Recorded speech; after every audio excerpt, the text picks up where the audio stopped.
인천국제공항 제2여객터미널의 거대한 유리창 너머로 활주로를 박차고 날아오르는 비행기가 회색빛 하늘 속으로 점이 되어 사라졌다. 한유진은 멍하니 그 광경을 바라보았다. 저 비행기처럼. 이 지긋지긋한 현실에서 벗어날 수만 있다면 어디든 상관없었다. 이름 모를 도시. 낯선 사람들 사이에서 그저 숨만 쉴 수 있다면 좋겠다. 유진의 심장이 쿵 하고 바닥으로 떨어졌다. 봉투 안에 담긴 사진과 서류들, 그녀의 모든 계획이 발가벗겨진 채 그곳에 있었다. 이게 뭐죠? 그녀의 목소리가 가늘게 떨렸다. 하지만 그녀의 발은 바닥에 단단히 붙어 떨어지지 않았다. 보이지 않는 족쇄가 그녀의 발목을 옥죄고 있었다. 아버지의 평생이 담긴 회사, 유림건설의 부도위기, 그리고 그 위기를 빌미로 악마처럼 다가온 태성그룹 박성호 회장의 추악한 제안. 내가 묻고 싶은 말이오. 한유진 씨. 지역이 그녀를 노려보았다. 꽃집 배달 주문, 그리고 공항에서의 우연한 만남. 전부 당신이 꾸민 연극이었나? 다타치, 딱타안치, 대답해. 사실인가? 나의 아들 태수와 결혼해. 그럼 자네 부친의 회사는 내가 살려주지. 어찌됐든 처가가 될 회사를 망하게 둘 아비는 아니니까. 유진은 입술을 깨물었다. 더 이상 변명은 통하지 않았다. 맞아요. 박 회장의 기름진 목소리가 귓가에 생생하게 울리는 듯했다. 그의 아들 박태수는 방탕한 생활과 온갖 스캔들로 신문 사회면을 장식하는 인물이었다. 그런 인간과 평생을 묶여 살아야 한다는 생각만으로도 속이 뒤틀렸다. 그것은 단순한 결혼이 아니었다. 그녀의 삶과 영혼을 통째로 팔아넘기는 계약이었다. 그녀의 인정에 지역의 눈빛이 절망적으로 흔들리는 것을 그녀는 보았다. 왜 그랬지? 대체 왜? 오늘 아침 마지막 담판이라며 찾아온 박 회장의 부하들은 노골적으로 협박을 가했다. 오늘 오후 6시까지 답을 주지 않으면 유림건설의 최종 부도 처리를 진행할 겁니다. 한 사장님은 구속될 거고 따님은 길거리에 나앉게 되겠죠. 당신이 필요했으니까 유진도 참지 않고 소리쳤다. 당신 같은 사람들은 평범한 사람들의 절규 따위는 듣지 않으니까 당신들의 세계에 들어가기 위해서는 나 역시 당신들처럼 가면을 쓰고 거짓말을 해야만 했으니까. 그래서 내가 당신의 그럴듯한 복수극에 이용당할 어리석은 물주로 보였나. 오후 6시. 이제 3시간도 채 남지 않았다. 유진은 입술을 깨물었다. 눈물이 핑 돌았지만 울 수 없었다. 여기서 무너지면 모든 것이 끝이었다. 그녀는 필사적으로 머리를 굴렸다. 하지만 떠오르는 것은 절망뿐이었다. 법적으로도, 자금력으로도 거대한 태성그룹에 맞설 힘이 그녀에겐 없었다. 아니요, 당신은 내 유일한 희망이었어요. 그녀의 목소리가 눈물에 젖어들었다. 아니, 방법은 단 하나뿐이었다. 더 거대한 악마를 이용해 눈앞의 악마를 물리치는 것. 그녀는 지난 몇 주간 밤을 새워가며 한 남자에 대한 모든 것을 조사했다. JW그룹의 총수, 권지혁, 태성그룹 박성호의 숙적이자 재계의 얼음왕자. 그는 철저히 베일에 쌓인 인물이었지만 그녀는 끈질기게 그의 비공식적인 동선과 패턴을 분석했다. 그리고 오늘 그가 뉴욕에서 막 귀국한다는 사실을 알아냈다. 하지만 그들의 대화는 더 이상 서로의 상처를 보듬는 방향으로 흘러가지 않았다. 한번 깨어진 신뢰는 날카로운 유리 조각이 되어 서로를 향해 날아들 뿐이었다. 그들의 위태로웠던 동맹은 그렇게 서로의 가장 깊은 비밀이 드러나는 순간 산산조각나고 말았다. 이것은 미친 짓이었다. 하지만 그녀에게 남은 선택지는 없었다. 그녀는 자신을 묶고 있던 보이지 않는 족쇄를 끊어내듯 발을 뗐다. 이제부터 그녀는 더 이상 슬픔에 잠긴 피해자가 아니었다. 그녀는 자신의 운명을 건 위험한 도박판에 뛰어드는 승부사였다. 그들의 동맹은 그렇게 파탄났다. 펜트하우스의 공기는 이제 숨막히는 얼음장처럼 차가웠다. 한때 공동의 적을 향한 전략을 논하던 서재는 굳게 닫혔고 따뜻한 온기가 피어오르던 거실의 식탁에는 더 이상 두 사람이 마주 앉는 일이 없었다. 그들은 법적으로는 부부였고 계약상으로는 동맹이었지만 실상은 한 지붕 아래 사는 두 명의 적과 다름없었다. 그녀의 눈에 입국장 게이트를 빠져나오는 한 남자의 모습이 들어왔다. 깔끔한 검은색 슬랙스에 회색 니트, 평범한 옷차림이었지만 주변의 소란을 압도하는 기묘한 정적과 위압감이 느껴졌다. 권지혁이었다. 다음 날 아침, 권지혁은 한유진을 자신의 서재로 불렀다. 그의 목소리에는 어떤 감정도 실려 있지 않았다. 앉으시오. 그는 어젯밤의 분노를 모두 지운 듯 다시 냉철한 JW그룹의 총수로 돌아와 있었다. 우리의 개인적인 감정과 상관없이 계약은 계약이요. 나는 당신의 아버지 회사를 지키겠다고 약속했고 그 약속은 지킬 거요. JW그룹의 법무팀과 자금팀이 태성그룹의 공격을 막아낼 것이요. 심장이 미친 듯이 뛰기 시작했다. 유진은 마른 침을 삼키고 성큼 그에게로 걸어갔다. 그가 그녀를 지나치려는 순간 유진이 그의 앞을 막아섰다. 저기요. 목소리가 형편없이 떨려 나왔다. 그는 잠시 말을 멈췄다가 차가운 눈으로 그녀를 바라보며 덧붙였다. 하지만 우리의 파트너십은 끝났소. 당신은 이제부터 유림건설의 내부 정보를 제공하는 정보원의 역할에만 충실해 주시오. 내게 직접 연락하지 말고 모든 소통은 김 비서를 통해서 하도록. 더 이상 내 앞에서 당신의 그럴듯한 연기를 보고 싶지 않으니까. 남자는 걸음을 멈추고 처음으로 유진을 제대로 쳐다봤다. 그의 눈은 깊고 서늘했다. 그 눈빛에 담긴 날카로움에 유진은 순간 숨을 멈췄다. 하지만 물러설 수 없었다. 그것은 그녀를 자신의 세계에서 완벽하게 배제하겠다는 선언이었다. 유진은 아무 대꾸도 하지 않았다. 그녀는 그저 고개를 끄덕이고 서재를 나왔다. 그녀의 자존심이 그에게 매달리거나 변명하는 것을 허락하지 않았다. 그녀는 이를 악물었다. 좋아, 권지혁, 당신 없이도 내가 이길 수 있다는 걸 보여주지.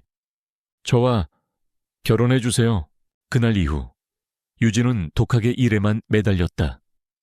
그녀는 지역이 제공하는 자원을 최소한으로만 이용하며 자신의 힘으로 싸울 방법을 모색했다.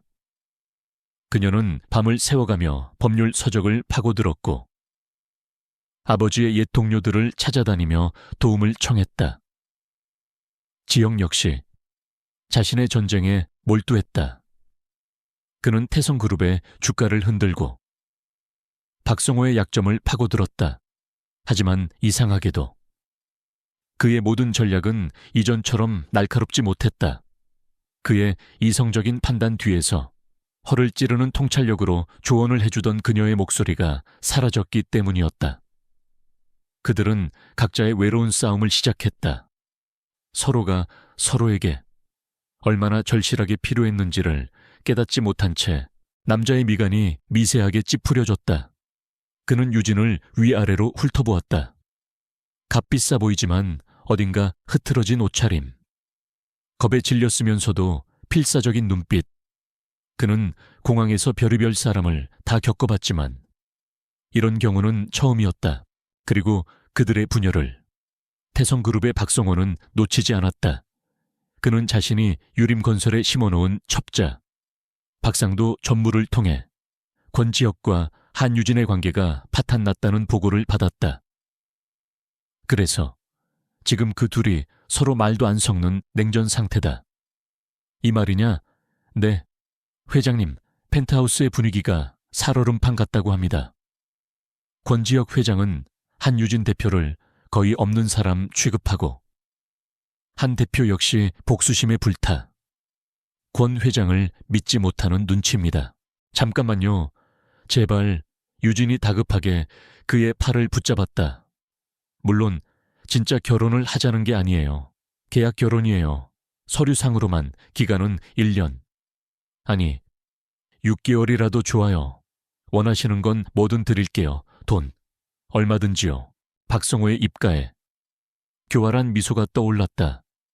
하늘이 나를 돕는구나. 사자 2마리가 서로를 물어뜯느라 정신이 팔려 있을 때가 바로 하이에나가 사냥할 최고의 기회지.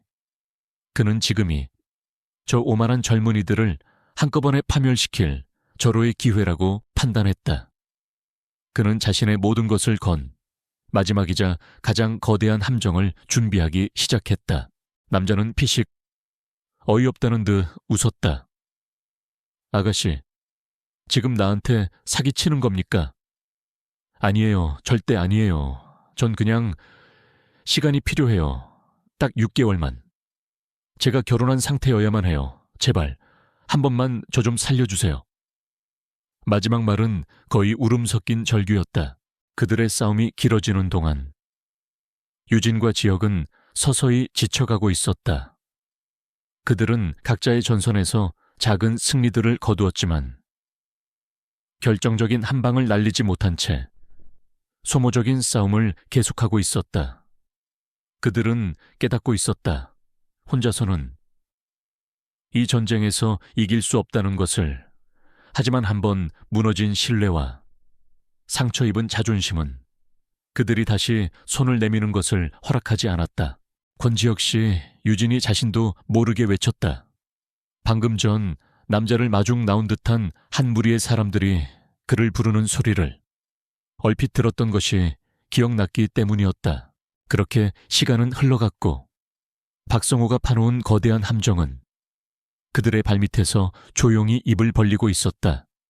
그들의 오만함과 불신이 결국 스스로를 파멸로 이끌게 될 것이라는 사실을 그들은 아직 깨닫지 못하고 있었다.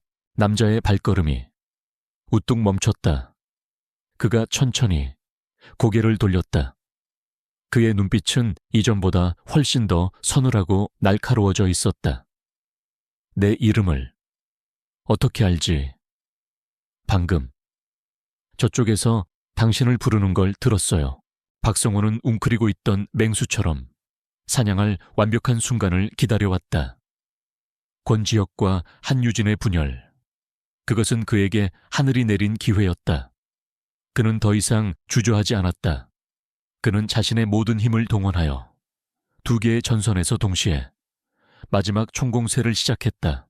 권지혁이라 불린 남자는 잠시 유진을 뚫어지게 쳐다봤다. 그는 잠시 무언가를 생각하는 듯 침묵했다. 그의 머릿속에서 이 황당한 상황과 자신의 숙적인 박성호 그리고 위기에 처한 유림건설의 퍼즐 조각들이 순식간에 맞춰지고 있었다. 그의 입가에 누구도 눈치채지 못할 아주 희미한 미소가 떠올랐다. 첫 번째 공격은 가장 약한 고리인 유림건설을 향했다. 그는 자신이 매수한 언론사를 통해 유림건설이 과거에 시공했던 한 상가 건물의 안전 문제를 대대적으로 터뜨렸다. 물론 그 안전 문제는 박성호가 보낸 사람들이 밤중에 몰래 건물의 기둥에 미세한 균열을 만들어낸 후에 제보한 완벽하게 조작된 것이었다. 권지혁이라는 이름이 불리는 순간 그를 둘러싼 공기가 변했다. 평범한 행인을 연기하던 남자는 온데간데 없고 자신의 영역을 침범당한 최상위 포식자의 서늘하고 날카로운 기운이 흘러나왔다. 그는 잠시 유진을 뚫어지게 쳐다봤다. 그녀의 얼굴에는 거짓이 없었다. 오직 절박함만이 가득했다. 그는 잠시 무언가를 생각하는 듯 침묵했다. 공항의 소음이 거짓말처럼 멀게 느껴지는 길고도 짧은 침묵이었다. 유림건설, 부실공사 논란, 시민안전 위협. 자극적인 헤드라인과 함께 기사는 순식간에 퍼져나갔다. 관할구청은 즉시 유림건설에 영업정지 처분을 내렸고 회사는 창사 이래 최대의 위기에 직면했다. 그의 머릿속에서 이 황당한 상황과 자신의 숙적인 박성호 그리고 위기에 처한 유림건설의 퍼즐 조각들이 순식간에 맞춰지고 있었다. 그는 눈앞의 여자가 단순한 미친 여자가 아니라 자신의 목숨과 가족의 운명을 건 절박하고 위험한 도박을 하고 있다는 것을 간파했다. 그리고 그 도박의 판에 자신을 끌어들이려 하고 있었다. 동시에 그의 두 번째 공격이 JW그룹의 심장부를 겨눴다. 그는 자신이 비밀리에 우호 지분을 확보해둔 해외 투기 펀드를 움직여 JW그룹에 대한 적대적 M&A를 기습적으로 선언했다. 그는 권지혁이 처가 리스크로 정신이 팔린 틈을 타 그의 제국을 통째로 삼키려는 야욕을 드러낸 것이다. 흥미로웠다. 그의 입가에 누구도 눈치채지 못할 아주 희미한 미소가 떠올랐다. 그는 늘 합리적인 판단과 이성적인 계산에 따라 움직였다. 하지만 동시에 그는 지독한 승부사였다. 그는 예측 불가능한 변수와 통제 불가능해 보이는 위험 속에서 승리의 기회를 찾아내는 것에 희열을 느끼는 종류의 인간이었다. 시장은 충격에 빠졌다. JW그룹의 주가는 폭락했고 투자자들은 공포에 질려 투매를 시작했다. 두 개의 거대한 폭풍이 동시에 그들을 덮쳤다. 좋아. 내 유진은 자신의 귀를 의심했다. JW그룹의 긴급 임원회의. 지금 당장 유림건설과의 관계를 끊으셔야 합니다. 회장님 이사들은 한 목소리로 외쳤다. 저 부실한 회사를 감싸다가 JW그룹 전체가 위험에 빠질 수 있습니다. 지금이라도 손절하셔야 합니다. 결혼합시다. 그 계약, 지혁의 목소리는 낮고 차분했지만 유진에게는 천둥소리처럼 들렸다. 믿을 수 없다는 표정으로 그를 바라보는 유진에게 지혁이 말을 이었다. 대신 조건이 있어. 뭐든지요. 하지만 권지혁은 그들의 말을 듣고 있지 않았다. 그는 자신의 태블릿으로 방금 전 유림건설에서 열린 기자회견 영상을 보고 있었다. 영상 속에서 한유진은 홀로 수많은 기자들 앞에 서서 회사를 변호하고 있었다. 그녀의 얼굴은 창백했지만 그녀의 목소리는 조금의 흔들림도 없었다. 첫째, 계약 기간은 정확히 1년. 둘째, 내 신상에 대해 묻지 말고 내 사생활에 일절 관여하지 말 것. 셋째, 계약 기간 동안 내 아내로서의 공적인 역할이 필요할 땐 군말 없이 따를 것. 마지막으로 이 모든 것은 철저히 비밀로 한다. 외부에는 우리가 사랑해서 결혼한 것처럼 보여야 할 거요. 그 순간 그는 결심했다. 그는 자리에서 벌떡 일어났다. 헛소리 집어치워 그의 차가운 목소리에 소란스러웠던 회의실이 순간 조용해졌다. 유림건설은 내 아내의 회사이자 이제 JW그룹의 파트너사다. 파트너가 위기에 처했을 때 등을 돌리는 것은 내가 배운 방식이 아니야. 그는 회의실 전체를 둘러보며 선언했다. 지금부터 JW그룹의 모든 자원을 총동원하여 유림건설의 무고를 증명하고 이 사태의 배후를 밝혀낸다. 그리고 나는 내 아내를 지키기 위해 싸울 것이다. 이 결정에 불만 있는 자가 있다면 지금 당장 사표를 제출하도록. 유진은 망설일 이유가 없었다. 지금 이 상황에서 벗어날 수만 있다면 악마와도 거래할 수 있었다. 그녀는 미친 듯이 고개를 끄덕였다. 네, 전부 다 따를게요. 약속해요. 그의 선언은 절대적이었다. 그는 자신의 왕국 전체를 한 여자를 위한 방패로 사용하기로 결심한 것이다. 그의 마음속에서 더 이상 계약서의 조항은 중요하지 않았다. 그에게 중요한 것은 오직 한유진이라는 여자. 그녀 하나뿐이었다. 좋아, 그럼 계약서를 씁시다. 지혁은 말 그대로 근처 카페로 유진을 이끌었다. 그는 자리에 앉자마자 웨이터에게 냅킨과 펜을 달라고 했다. 유진은 어안이 벙벙한 채로 그의 행동을 지켜봤다. 이 모든 것이 현실이라는 감각이 들지 않았다. 한편 한유진은 권태민과 함께 대책회의를 하고 있었다. 걱정 마시오. 한유진 씨, 이럴 때일수록 냉정해야 합니다. 태민이 부드러운 목소리로 그녀를 위로했다. 내가 가진 모든 힘을 동원해서 당신과 유림건설을 지켜주겠소. 지혁은 냅킨 위에 간결하지만 핵심적인 내용들을 적어 내려갔다. 계약기간, 상호 불간섭의 원칙, 계약 종료 시 위자료는 없는 것으로 한다는 조항, 그리고 계약 파기 시의 위약금 조항까지. 마지막으로 그는 유진에게 보상으로 원하는 것을 물었다. 내가 당신에게 뭘 해주면 되지? 바로 그때였다. 회의실의 대형 스크린에 권지혁의 기자회견이 생중계되기 시작했다. 유진은 숨을 죽인 채 그가 자신을 그리고 자신의 회사를 어떻게 손절할지 지켜보고 있었다. 하지만 화면 속 권지혁의 입에서 나온 말은 그녀의 예상을 완전히 벗어나는 것이었다. 나는 내 아내를 지키기 위해 싸울 것이다. 돈이 필요해요. 회사, 아버지를 구해야 해요. 유진이 힘겹게 입을 열었다. 지혁은 잠시 생각하더니 냅킨의 한 줄을 더 추가했다. 을리 한유진에 붙인 회사인 유림건설의 경영 정상화를 위해 갑지와 권지혁은 필요한 자금 및 법률 지원을 제공한다. 그의 단호한 선언이 그녀의 심장을 강타했다. 자신을 배신했다고 믿었던 남자가 지금 온 세상 앞에서 자신을 지키겠다고 외치고 있었다. 그녀가 혼란에 빠져 있는 사이 권태민의 비서가 들어와 그의 귀에 무언가 속삭였다. 태민의 얼굴이 순간 미세하게 굳어졌다.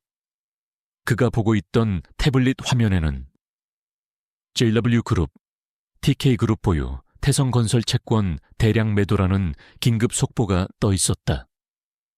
권지혁의 방역이 자신을 향해 시작된 것이다. 유진은 그 문장을 보고 눈을 동그랗게 떴다. 단순한 돈 문제가 아니었다. 경영 정상화. 그것은 그녀가 감히 바라지도 못했던 것이었다. 왜 이렇게까지 공짜 점심은 없는 법이지.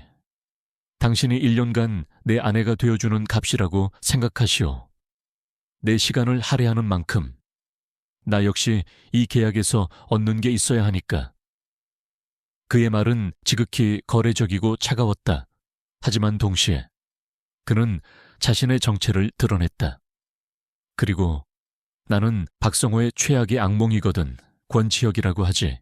유진은 그 순간 모든 것을 깨달았다. 권태민의 얼굴에 스쳐 지나간 당혹감. 그리고 자신을 바라보는 그의 눈빛 속에 숨겨진 차가운 계산. 그는 자신을 돕는 척하면서 사실은 JW그룹과 태성그룹이 싸우는 틈을 타 유림건설을 헐값에 인수하려는 계획을 세우고 있었던 것이다. 그녀는 두 마리의 맹수 사이에서 또다시 이용당하고 있었을 뿐이었다. 그의 이름이 밝혀지는 순간 유진의 심장이 철렁 내려앉았다. 권지혁, JW그룹 회장. 그녀가 목표로 삼았던 바로 그 남자, 그녀의 도박이 상상 이상의 대박으로 이어진 순간이었다. 그녀는 애써 놀라움을 감추고 태연한 척했다. 두 사람은 냅킨 계약서에 나란히 서명했다. 권지혁, 그리고 한유진. 삐뚤삐뚤한 글씨가 그들의 기묘한 관계의 시작을 알리고 있었다. 잠시 바람 좀 쐬고 오겠습니다. 그녀는 자리에서 일어났다. 자, 이제 갑시다. 지혁이 자리에서 일어섰다. 어디로요? 구청으로. 해가 지기 전에 혼인신고부터 해야지. 행동으로 보여줘야 믿는 사람들이 있으니. 그녀가 향한 곳은 권태민의 사무실이 아니었다. 그녀는 택시를 잡아타고 JW그룹 타워, 권지혁의 펜트하우스로 향했다. 그녀가 도착했을 때 그는 서재에서 홀로 전쟁을 지휘하고 있었다. 그의 말에 유진은 심장이 철렁 내려앉았다. 박성호 회장, 그가 떠올랐다. 오후 6시, 시간이 얼마 남지 않았다. 당신, 그녀의 목소리에 그가 고개를 들었다. 당신 말이 맞았어. 구청의 혼인신고 접수처는 어색할 정도로 조용했다. 창구 너머의 직원은 서류를 검토하며 무심한 표정으로 두 사람을 번갈아 보았다. 행복과 설렘이 가득해야 할 이 공간에서 한유진과 권지혁은 마치 사업계약서에 서명하는 파트너처럼 무표정했다. 배우자라는 단어 아래 권지혁이라는 세 글자를 쓰는 순간 심장이 바닥으로 곤두박질 치는 것 같았다. 그녀는 품에서 권태민이 자신에게 건넸던 비밀스러운 투자 제안서를 꺼내 그의 책상 위에 올려놓았다. 권태민도 박성호와 똑같은 괴물이었어. 그리고 나는 그녀의 목소리가 떨려 나왔다. 자키치는 시다네래. 나는 당신을 믿지 못했어. 차가 서울의 도심을 달려 한남동에 UN 빌리지가 있는 부촌으로 향하기 시작했을 때 유진의 불안은 점차 의구심으로 바뀌었다. 차는 어느 거대한 빌딩의 지하주차장으로 미끄러지듯 들어갔다. PH라고 적힌 버튼 하나만 있는 단독 엘리베이터 문이 열리자 그녀의 눈앞에 믿을 수 없는 광경이 펼쳐졌다. 그곳은 집이 아니었다. 거대한 갤러리 혹은 호텔의 스카이라운지라고 해도 믿을 만한 공간이었다. 세면이 통유리로 되어 있어 서울의 정형과 한강의 물줄기가 파노라마처럼 펼쳐졌다. 권지혁은 아무 말 없이 자리에서 일어나 그녀에게 다가왔다. 그는 그녀의 어깨를 부드럽게 감싸 안았다. 지금이라도. 늦지 않았어. 그의 목소리는 따뜻했다. 이제 진짜 방역을 시작할 시간이니까 함께. 유진은 입을 다물지 못했다. 환영하지. 한유진 씨, 우리의 게임에. 지혁이 위스키 잔을 들고 그녀를 향해 말했다. 부디 좋은 플레이어가 되어주길 바라지. 그녀는 그의 품에 안겨 고개를 끄덕였다. 길고 길었던 불신과 오해의 벽이 마침내 허물어졌다. 그들은 이제 어떤 거짓도 없는 진정한 하나의 팀이 되어 마지막 전쟁을 준비하고 있었다. 그의 눈빛은 그녀의 모든 것을 꿰뚫어 보고 있었다. 유진은 그 순간 깨달았다. 자신이 뛰어든 이 판이 생각보다 훨씬 더 크고 위험하며 그리고 흥미진진할 것이라는 사실을. 권지혁과 한유진의 동맹에 균열이 생기자마자 늙은 여우 박성호는 그 피냄새를 놓치지 않았다. 그는 자신의 사무실에서 그가 심어놓은 첩자로부터 올라온 보고를 받으며 교활한 미소를 짓고 있었다. 보고서에는 최근 권지혁과 한유진이 사적인 문제로 심하게 다투었으며 펜트하우스의 분위기가 냉랭하기 짝이 없다는 내용이 담겨 있었다. 다음 날 아침, 한유진은 낯선 침묵 속에서 눈을 떴다. 어젯밤 권지혁은 그녀에게 게스트룸 중 하나를 내주었다. 펜트하우스의 서쪽에 위치한 그 방은 웬만한 5성급 호텔 스위트룸보다 넓고 호화로웠다. 하지만 그 광활함 속에서 그녀는 밤새 뒤척였다. 모든 것이 꿈이길 바랐지만 창문 너머로 보이는 서울의 아침 풍경은 지독할 정도로 선명한 현실이었다. 어리석은 것들, 사랑 노름에 빠져 진짜 전쟁을 잊었구나. 그녀가 거실로 나왔을 때 집안에는 정적이 흘렀다. 권지혁은 보이지 않았다. 대신 처음 보는 중년의 여성이 정중하게 허리를 숙였다. 일어나셨습니까? 사모님, 저는 이 댁의 가사를 돌보는 오 여사입니다. 회장님께서는 아침 일찍 출근하셨습니다. 박성호는 지금이 바로 저 오만한 젊은이들을 한꺼번에 파멸시킬 절호의 기회라고 판단했다. 그는 단순히 그들을 갈라놓는 것을 넘어 유진이 스스로 권지혁의 등에 칼을 꽂게 만들 완벽한 함정을 설계하기 시작했다.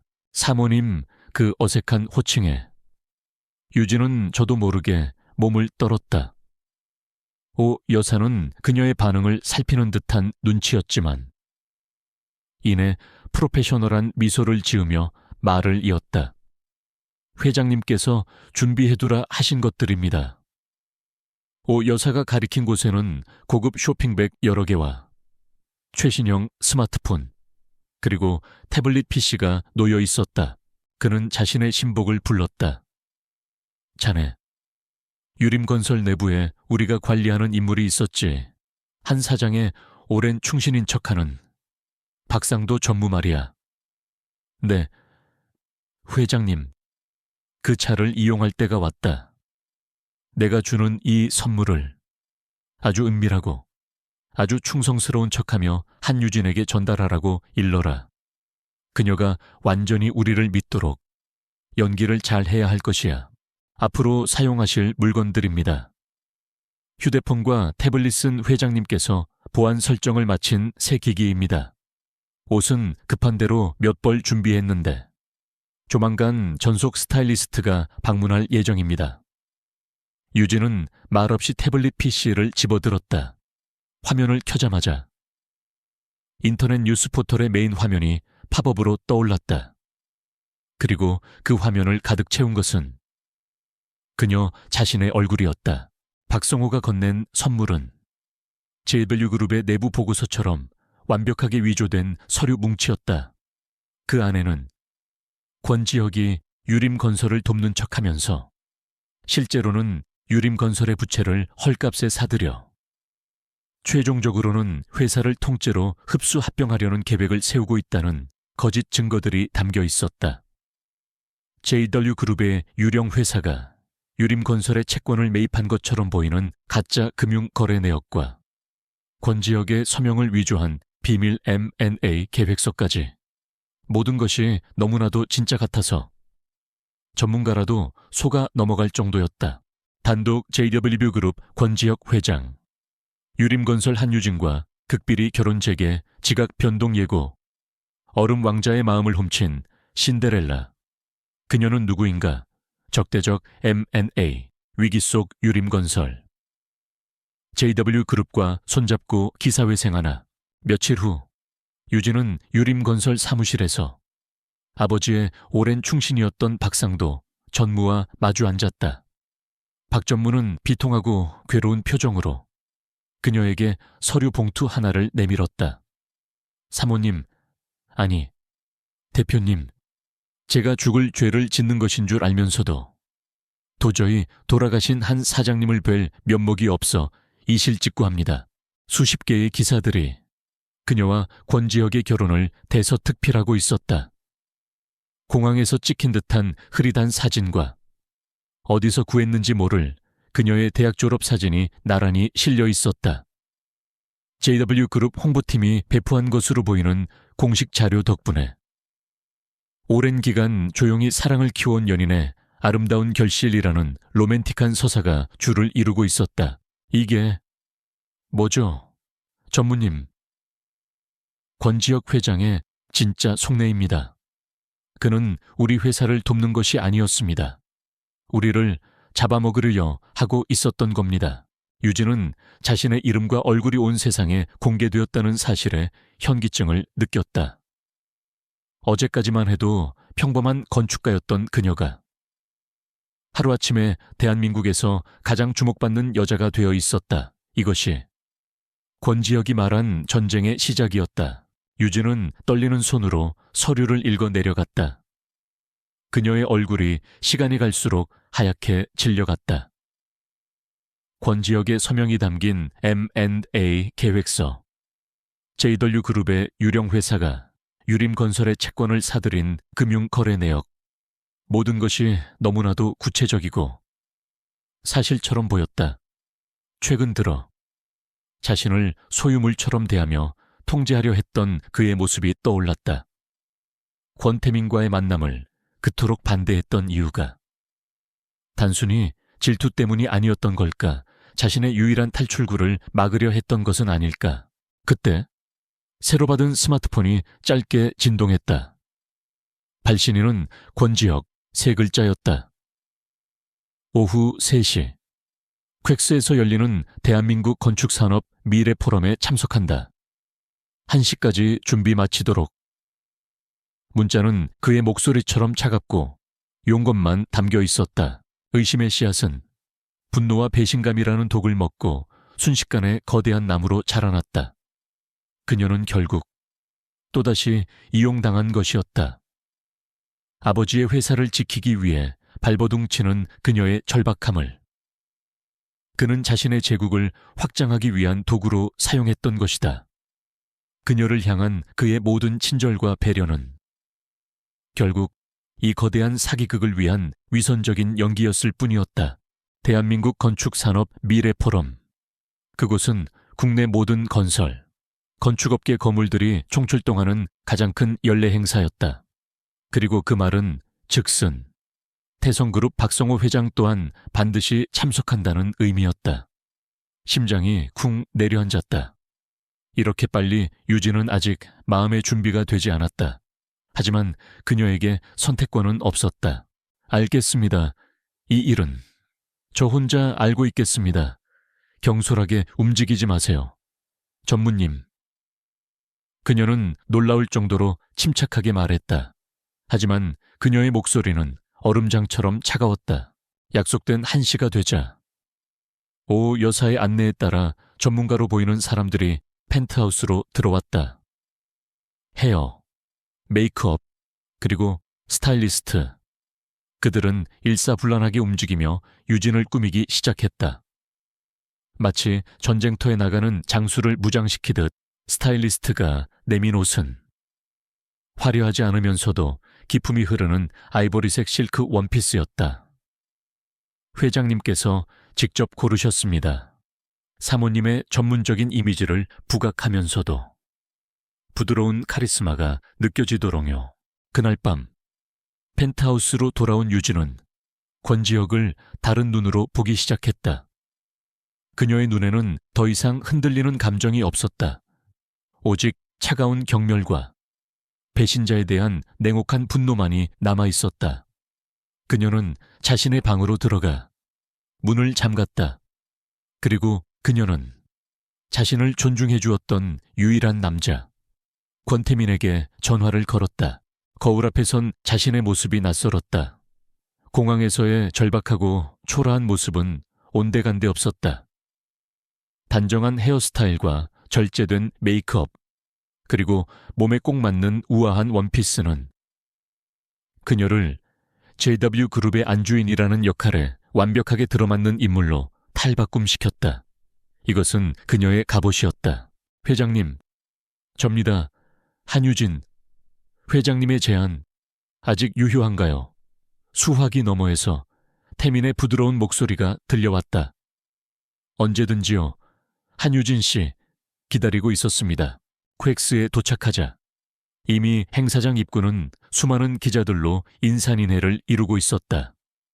그들이 탄 차가 나타나자 모든 카메라가 일제히 이쪽을 향했다. 문이 열리고 유진이 내리는 순간 수십 개의 플래시가 한꺼번에 터져 나왔다. 눈을 뜰 수 없을 정도의 섬광 속에서 유진은 순간적으로 몸을 움츠렸다. 그때 단단한 손이 그녀의 허리를 감싸 안았다. 고개를 들자 어느새 다가온 권지혁이 그녀를 자신의 품 안으로 살짝 끌어당기고 있었다.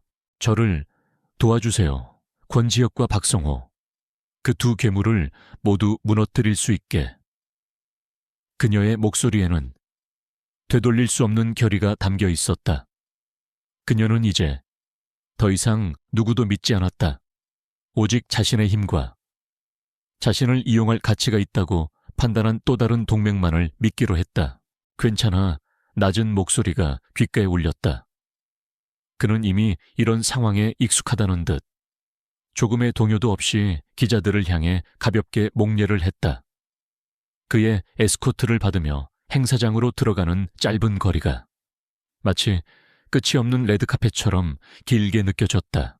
그녀와 권지혁의 아슬아슬했던 동맹은 그렇게 박성호가 파놓은 교활한 함정 속에서 완벽하게 파탄나고 말았다.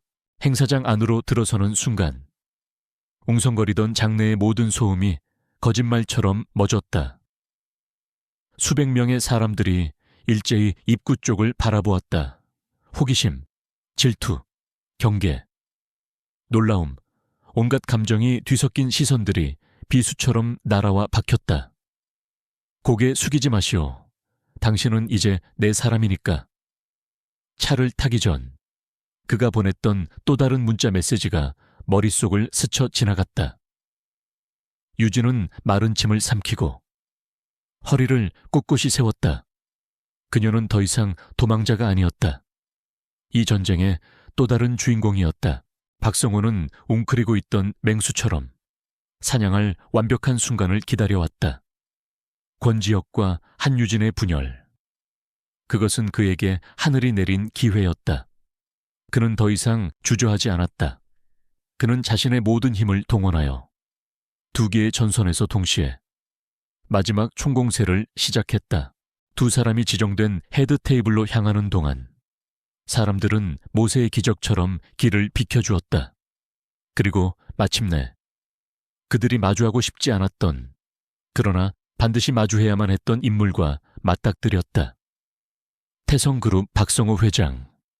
그는 이미 테이블에 앉아 있었고 독사 같은 눈으로 그들을 쏘아보고 있었다.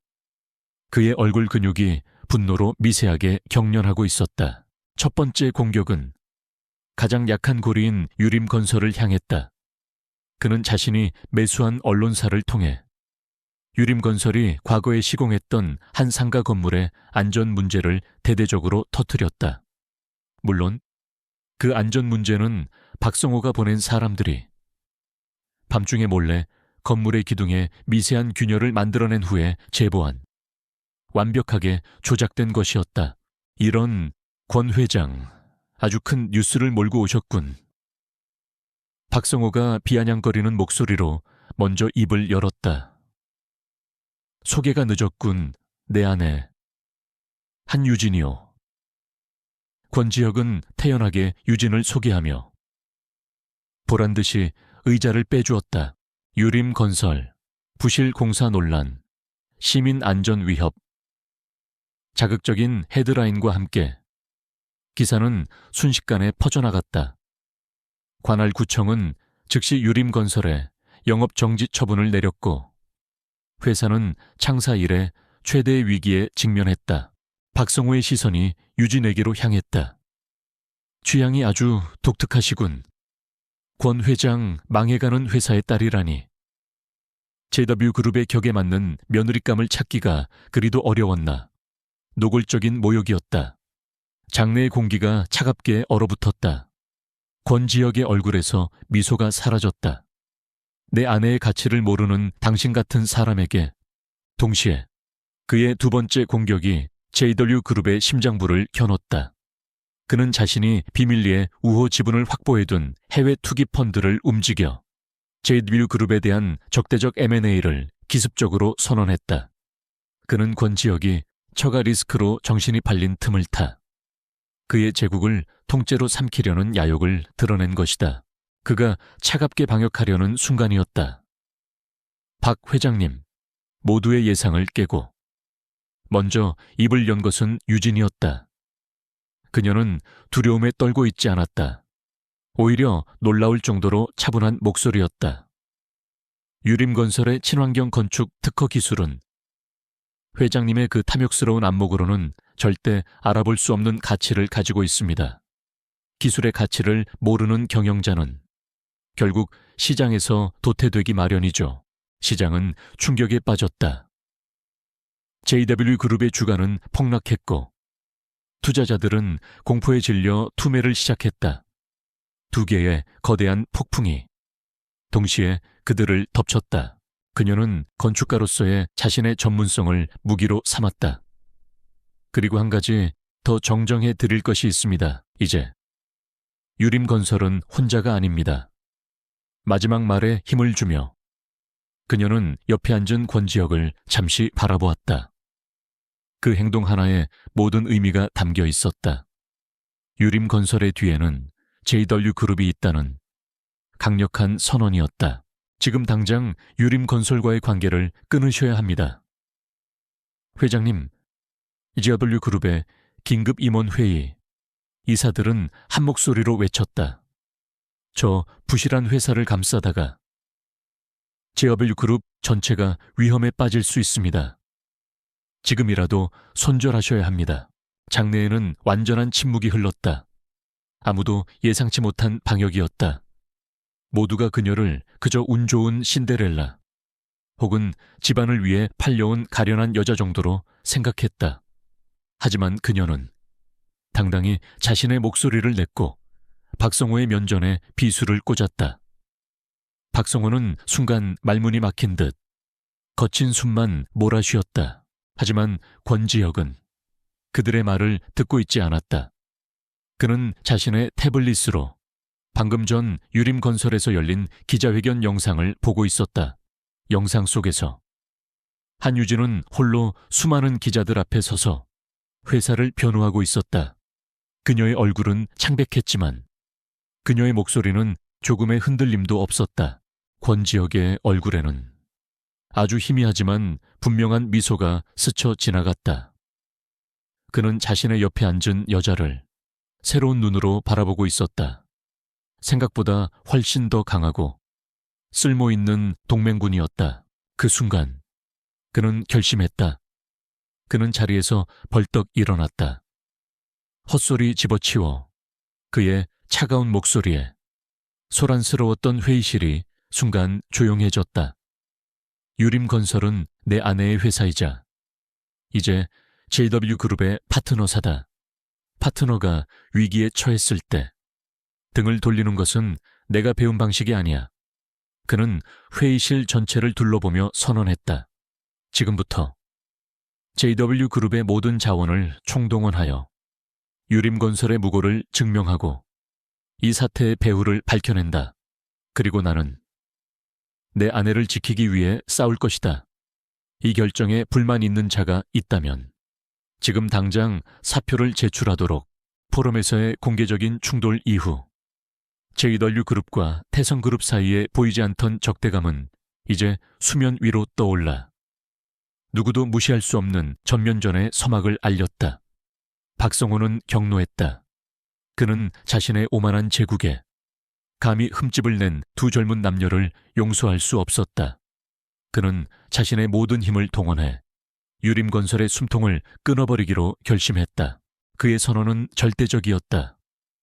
그는 자신의 왕국 전체를 한 여자를 위한 방패로 사용하기로 결심한 것이다. 그의 마음속에서 더 이상 계약서의 조항은 중요하지 않았다. 그에게 중요한 것은 오직 한유진이라는 여자. 그녀 하나뿐이었다. 그의 공격은 즉각적이고 무자비했다. 유림건설의 주요 거래처들이 하루아침에 계약 파기를 통보해왔다. 주거래 은행은 갑자기 대출금의 조기 상환을 요구하며 자금줄을 막았다. 언론에서는 유림건설의 자금난을 부풀리는 악의적인 기사들이 연일 쏟아져 나왔다. 한편 한유진은 권태민과 함께 대책회의를 하고 있었다. 걱정 마시오. 한유진 씨, 이럴 때일수록 냉정해야 합니다. 태민이 부드러운 목소리로 그녀를 위로했다. 내가 가진 모든 힘을 동원해서 당신과 유림건설을 지켜주겠소. 회사는 그야말로 풍전등화의 위기에 놓였다. 대표님, 이대로 가다가는 일주일을 버티기 힘듭니다. 유림건설의 긴급 임원회의.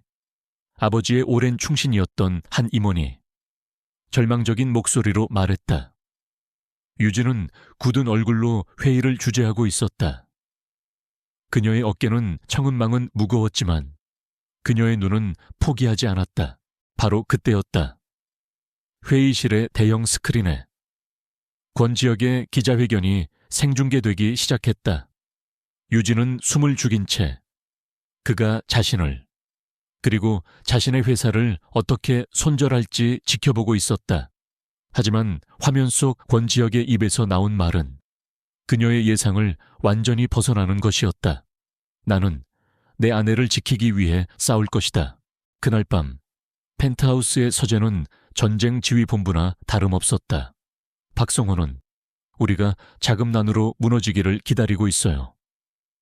유진이 거대한 스크린에 떠있는 자금 흐름도를 보며 말했다. 그가 원하는 대로 끌려가서는 안 돼요. 우리에게는. 그의 예상을 뛰어넘는 방역이 필요해요. 그의 단호한 선언이 그녀의 심장을 강타했다. 자신을 배신했다고 믿었던 남자가 지금 온 세상 앞에서 자신을 지키겠다고 외치고 있었다. 그녀가 혼란에 빠져 있는 사이 권태민의 비서가 들어와 그의 귀에 무언가 속삭였다.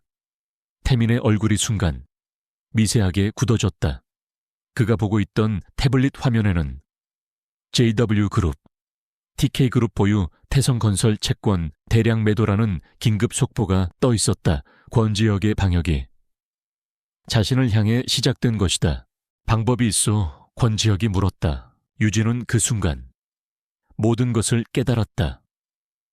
권태민의 얼굴에 스쳐 지나간 당혹감, 그리고 자신을 바라보는 그의 눈빛 속에 숨겨진 차가운 계산. 그는 자신을 돕는 척하면서 사실은 JW그룹과 태성그룹이 싸우는 틈을 타 유림건설을 헐값에 인수하려는 계획을 세우고 있었던 것이다. 그녀는 두 마리의 맹수 사이에서 또다시 이용당하고 있었을 뿐이었다. 박 회장이 가장 탐내는 건 저희 회사의 그린 포레스트 아파트 단지 설계 기술입니다. 유진은 말을 이었다. 그 기술만 있으면 태성건설이 추진 중인 강남 재건축 사업에서 엄청난 이점을 얻게 되거든요. 아마 그는 우리가 무너지면 이 기술을 헐값에 손에 넣을 수 있을 거라고 계산하고 있을 겁니다. 그래서 바로 그 점을 역이용하는 겁니다. 유진의 눈이 빛나기 시작했다. 우리가 먼저 이 기술에 대한 독점 파트너십 계약을 태성의 다른 경쟁사와 맺어버리는 거예요. 박성호가 가장 아파할 곳을 우리가 먼저 찌르는 거죠. 그녀의 계획은 대담했다. 권지혁은 잠시 생각에 잠겼다. 그리고는 고개를 끄덕였다. 좋은 생각이요. 내가 아는 투자은행 중에 이 거래를 성사시켜 줄 만한 친구가 있지. 그녀가 향한 곳은 권태민의 사무실이 아니었다. 그녀는 택시를 잡아타고 JW그룹 타워, 권지혁의 펜트하우스로 향했다. 그녀가 도착했을 때 그는 서재에서 홀로 전쟁을 지휘하고 있었다. 그는 그렇게 말하고는 어디론가 전화를 걸었다. 그는 유진에게 그 친구가 사실은 JW그룹의 비밀투자 자회사 대표라는 사실을 말하지 않았다. 그는 아직 그녀 앞에서 자신의 모든 패를 보여줄 생각이 없었다. 당신, 그녀의 목소리에 그가 고개를 들었다. 당신 말이 맞았어. 유진 역시 그를 향해 웃으며 말했다. 마침 저도 그 경쟁사의 R&D 센터장을 잘 알아요. 저희 아버지와 인연이 깊으신 분이라 아마 제 부탁을 들어주실 거예요. 그녀 역시 그 인연이 사실은 아버지가 남긴 비밀 연구 자금을 통해 자신이 몇 년간 관리해온 우호 세력이라는 사실을 말하지 않았다. 그녀는 품에서 권태민이 자신에게 건넸던 비밀스러운 투자 제안서를 꺼내 그의 책상 위에 올려놓았다. 권태민도 박성호와 똑같은 괴물이었어. 그리고 나는 그녀의 목소리가 떨려 나왔다. 나는 당신을 믿지 못했어. 그들은 서로를 향해 웃고 있었지만 그들의 머릿속에는 각기 다른 계산이 이루어지고 있었다.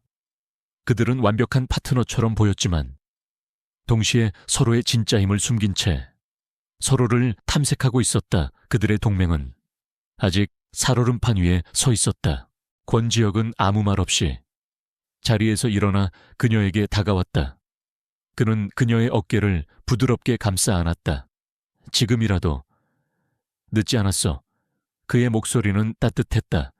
이제 진짜 방역을 시작할 시간이니까 함께. 그들의 합동작전은 완벽하게 성공했다. 며칠 뒤 유림건설이 태성그룹의 경쟁사인 대우 ENG와 그린포레스트 기술에 대한 독점 파트너십을 체결했다는 뉴스가 보도되었다. 이 소식은 박성호의 뒤통수를 제대로 가격했다. 그는 다 된 밥에 재를 뿌린 격이 되었고 재계의 웃음거리로 전락했다. 그녀는 그의 품에 안겨 고개를 끄덕였다. 길고 길었던 불신과 오해의 벽이 마침내 허물어졌다. 그들은 이제 어떤 거짓도 없는 진정한 하나의 팀이 되어 마지막 전쟁을 준비하고 있었다. 그날 밤 펜트하우스 유진과 지혁은 작은 승리를 자축하며 와인잔을 부딪혔다. 우리 꽤 잘 맞는 팀인 것 같네요. 유진이 미소 지으며 말했다. 당신의 공이 컸소. 지혁이 대답했다. 그의 목소리에는 드물게도 진심 어린 칭찬이 담겨 있었다. 진정한 하나의 팀이 된 권지혁과 한유진의 방역은 무서운 속도로 시작되었다. 그들은 더 이상 서로를 속이거나 의심하며 힘을 낭비하지 않았다. JW그룹의 막강한 자본력과 정보력, 그리고 유림건설의 핵심 기술력과 한유진의 천재적인 전략이 완벽하게 결합되었다. 하지만 그들의 마음속 한구석에서는 서로에 대한 의심이 싹트고 있었다. 그녀가 말한 그 인연 너무나 시기적절했어. 마치 처음부터 이 상황을 예측하고 준비해 둔 것처럼. 그의 친구 JW그룹의 총수가 움직이자 시장이 너무나 쉽게 움직였어. 그는 내가 생각하는 것보다 훨씬 더 거대한 힘을 아무렇지 않게 사용하고 있어. 권지혁은 먼저 박성호와 태성그룹의 자금줄을 끊었다. 그는 JW그룹의 영향력을 이용해 태성그룹의 주거래 은행들을 압박했고 해외 투자자들에게 태성그룹에 숨겨진 부실 경영에 대한 정보를 흘렸다. 동시에 그는 권태민의 TK그룹을 향해서도 경고를 날렸다.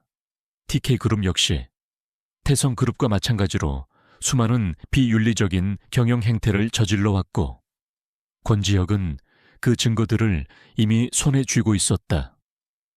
TK그룹마저 등을 돌리자 박성호는 완벽하게 고립되었다. 그들은 서로의 어깨너머로 상대방의 진짜 모습을 그리고 그 깊이를 가늠하려 애쓰고 있었다. 그들의 위험한 체스 게임은 이제 막 중반을 향해 달려가고 있었다. 그 사이 한유진은 무너진 유림건설을 재건하고 박성호가 조작한 부실공사 누명을 벗기 위해 움직였다. 그녀는 국내 최고의 건축구조 안전진단팀을 섭외하여 건물에 가해진 인위적인 손상을 과학적으로 증명해냈다. 그리고 그녀는 기자회견을 자청하여 모든 증거를 세상에 공개했다. 유림건설이 대우 ENG와 파트너십을 체결했다는 소식은 박성호에게 치명타를 안겼다. 하지만 이 작은 승리에도 불구하고 권지혁의 마음속에서는 의심의 안개가 거치지 않았다. 오히려 그의 머릿속은 더욱 복잡한 질문들로 가득 찼다. 그녀의 논리 정연한 설명과 빼도 박도 못할 증거 앞에서 박성호의 모든 거짓말은 힘을 잃었다. 여론은 급반전되었고 비난의 화살은 이제 박성호를 향했다. 결국 박성호와 그의 아들 박태수는 주가 조작, 불법 로비, 건설법 위반 등의 혐의로 검찰에 구속되었다. 한때 대한민국 재계를 호령하던 거인의 시대는 그렇게 허무하게 막을 내렸다. 한유진, 그녀는 대체 어떤 여자지? 모든 폭풍이 지나간 후 시간은 흘렀다. 유림건설은 기적처럼 회생했다. JW그룹의 든든한 지원 아래, 그리고 한유진이라는 유능한 리더의 지휘 아래 회사는 이전보다 더 투명하고 강한 기업으로 다시 태어나고 있었다. 그녀의 모든 행동은 그가 이해할 수 없는 모순으로 가득했다. 절박하게 결혼을 애원하던 여자, 하지만 동시에 거대한 기업 회장 앞에서 조금도 주눅들지 않고 자신의 의견을 피력하던 여자, 아버지의 빚 때문에 힘들어하면서도 단 한 번도 그에게 돈을 요구하지 않은 여자, 그리고 평범한 건축가라고 하기에는 너무나도 정확하게 적의 약점을 꿰뚫어 보는 여자. 그들의 계약 기간 1년이 거의 다 되어 가던 어느 화창한 가을날이었다. 그날은 유진이 대표이사로서 성공적으로 완공시킨 첫 번째 프로젝트, 그린 포레스트 아파트 단지의 입주가 시작되는 날이었다. 중공식 행사에서 유진은 단상에 올라 입주민들 앞에서 담담하게 연설했다. 이곳은 한때 누군가의 탐욕으로 인해 위험에 처하기도 했습니다. 하지만 많은 분들의 도움과 저희 임직원들의 땀방울 덕분에 오늘 이렇게 가장 안전하고 아름다운 보금자리로 다시 태어날 수 있었습니다. 여러분의 가정에 늘 행복이 가득하시기를 진심으로 기원합니다. 그는 김 비서를 불렀다. 한유진 씨에 대해 다시 조사해. 네 회장님, 이미 내가 아는 것 말고 내가 모르는 것을 알아내. 그녀가 공항에서 나를 만나기 전 지난 한 달간의 모든 행적을, 누구를 만났고 어디에 갔으며 무슨 일을 했는지 아주 사소한 것 하나까지도 빼놓지 말고. 그녀의 연설이 끝나자 뜨거운 박수갈채가 쏟아졌다. 행사장 한편에서 그 모습을 조용히 지켜보던 권지혁의 입가에 자랑스러움과 사랑이 가득한 미소가 걸렸다. 그의 목소리에는 차가운 의심이 서려 있었다. 그는 더 이상 그녀와의 만남이 단순한 우연이라고 믿지 않았다. 행사가 끝난 후 두 사람은 단지 내 작은 공원 벤치에 나란히 앉았다. 아이들의 웃음소리가 멀리서 들려왔다. 고생 많았소. 지혁이 그녀의 손을 잡으며 말했다. 당신 덕분이에요. 유진이 마주 웃으며 대답했다. 그녀는 더 이상 그의 도움이 필요한 연약한 존재가 아니었다. 스스로의 힘으로 당당히 일어선 그의 자랑스러운 파트너였다. 김 비서의 조사 결과는 며칠 뒤 그의 책상 위에 올라왔다. 얇은 서류 봉투였지만 그 안에 담긴 내용은 묵직했다. 봉투 안에는 몇 장의 사진과 서류 사본이 들어있었다. 내일이면 우리의 계약이 끝나는 날이군. 지혁이 조심스럽게 입을 열었다. 그 말에 유진의 심장이 쿵 내려앉았다. 지난 몇 달간 너무나 행복해서 잊고 있던 현실이었다. 그녀가 아무 말도 못하고 있자 지혁이 그녀의 어깨를 감싸 자신 쪽으로 끌어당겼다. 그의 눈빛은 그 어느 때보다 진지했다. 첫 번째는 한유진이 한 달 전 후암동의 작은 상가 건물 앞에서 부동산 중개인과 이야기하는 모습이 찍힌 사진이었다. 바로 그녀의 꽃집이 들어선 바로 그 건물이었다. 두 번째는 그 꽃집의 임대 계약서 사본이었다. 계약일은 그들이 공항에서 만나기 정확히 2주 전이었다. 그리고 마지막 가장 결정적인 증거, 그녀의 오랜 친구 명의로 배달 대행 앱을 통해 숨결의 꽃에서 꽃다발을 주문한 내역이었다. 주문 시간은 그들이 만나기 불과 1시간 전. 배달 요청 사항에는 이렇게 적혀 있었다. 가장 빠르고 가장 성실해 보이는 기사님으로 배정해 주세요. 그는 품에서 1년 전 공항 카페에서 썼던 낡고 달아빠진 냅킨 계약서를 꺼냈다. 이 계약서, 내가 했던 가장 똑똑하고 가장 어리석었던 짓이었지. 그는 그 낡은 계약서를 망설임 없이 반으로 찢어버렸다. 모든 것이 명확해졌다. 그들의 첫 만남은 운명이 아니었다. 그것은 그녀가 치밀하게 설계한 완벽한 연극이자 덫이었다. 나는 더 이상 1년짜리 파트너를 원하지 않아. 동맹군도 필요 없어. 나는 당신을 원해. 그는 주머니에서 작은 벨벳 상자를 꺼냈다. 상자를 열자. 그 안에는 화려하지 않지만 맑게 빛나는 다이아몬드 반지가 들어있었다. 그는 그녀의 앞에 한쪽 무릎을 꿇었다. 권지혁의 얼굴에서 모든 핏기가 사라졌다. 그는 의자에 깊숙이 몸을 기댄 채 눈을 감았다. 분노보다 더 큰 지독한 배신감과 허탈함이 그의 온몸을 덮쳤다. 그는 자신이 이 게임의 플레이어라고 생각했다. 하지만 사실은 처음부터 그녀의 체스판 위에 올려진 어리석은 말에 불과했다. 그녀의 순수해 보였던 눈빛, 그녀의 진심 어린 위로, 그 모든 것이 사실은 계산된 연기였다고 생각하니 속이 뒤틀리는 것 같았다. 한유진 씨, 지난 1년간 나는 당신을 통해 정말 많은 것을 배웠어. 일에 대한 열정, 사람에 대한 믿음, 그리고 사랑이라는 감정까지도. 처음에는 분명 계약으로 시작된 관계였지만 어느 순간부터 내 마음은 더 이상 계약이 아니었어. 당신 없는 내 삶은 이제 상상할 수도 없어. 그의 목소리는 진심으로 가득 차 있었다. 그러니 제발 이 계약 결혼을 끝내고 나와 진짜 결혼을 해주지 않겠소. 당신의 계약 파트너가 아니라 평생을 함께할 당신의 남편이 되고 싶어. 그는 당장 그녀에게 달려가 모든 것을 따지고 싶었다. 그녀의 가면을 벗기고 그 추악한 진실을 추궁하고 싶었다. 하지만 그는 강지혁이었다. 감정을 드러내는 것은 패배자들이나 하는 짓이었다. 그는 차갑게 이성을 되찾았다. 좋아, 한유진, 네가 먼저 게임을 시작했다면 나도 기꺼이 이 게임에 참여해주지. 하지만 이 게임의 규칙은 이제부터 내가 정한다. 유진의 눈에서 뜨거운 눈물이 흘러내렸다.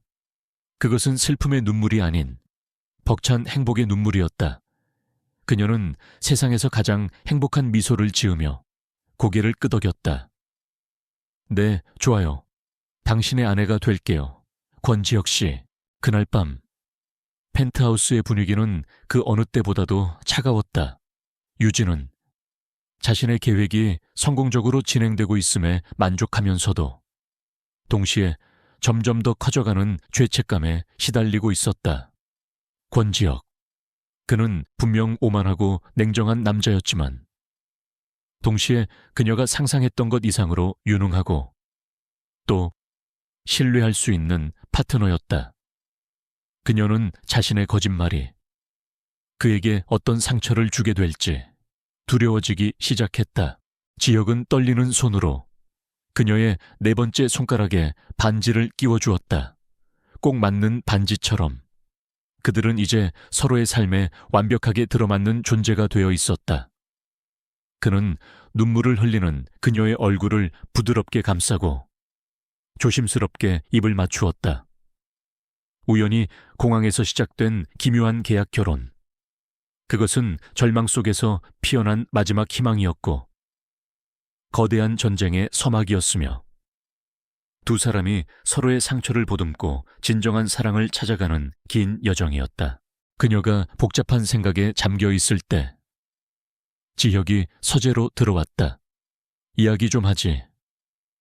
그의 목소리는 평소보다 더 낮고 차가웠다. 그는 테이블 위로 김 비서가 가져온 조사 보고서를 던졌다. 이제 그 여정의 한 챕터가 끝나고 새로운 이야기가 시작되고 있었다.